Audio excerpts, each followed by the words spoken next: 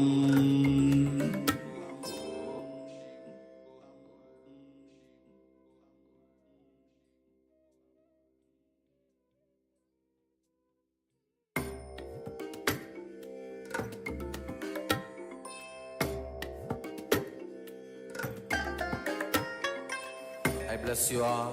Let you all open all your three eyes and manifest the powers of Mahasadashiva. Om Nithyananda Paramashivoham. Om Nithyananda Paramashivoham. Om Nithyananda Paramashivoham.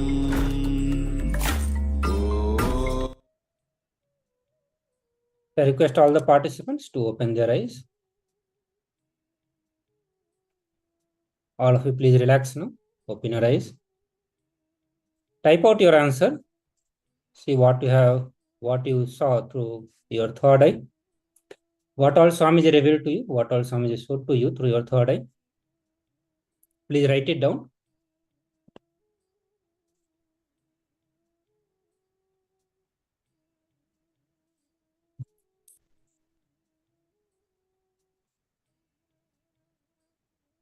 So I'll project the image that I was showing to all of you.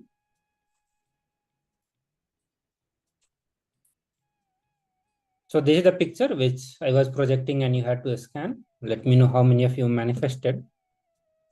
How many of you saw? If you saw exactly horse or you saw the greeneries around.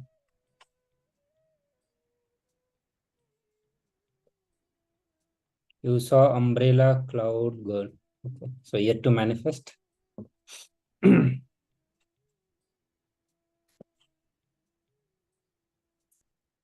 I saw orange, red, white.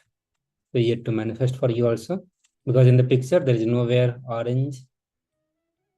There is a slight reddish color that you are seeing, the horse color. Okay. So now we will move to the next segment and we will have another Acharya joining for the session. So we'll have a very short break, and till then you can continue doing your assignment, digging out more and more desires which are conflicting, contradicting, and complicating. So please continue doing it, and thank you for being with us. Within few minutes, we'll have another Acharya joining and taking us into the next session. Thank you, everyone. Thank you very much.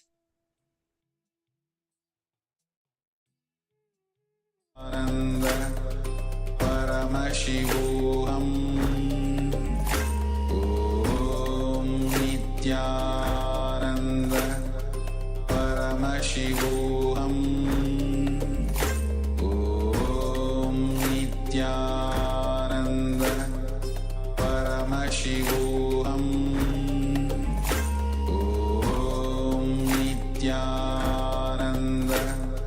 Paramashivoham. Om Nithyananda Paramashivoham. Om Nithyananda Paramashivoham. Om Nithyananda Paramashivoham.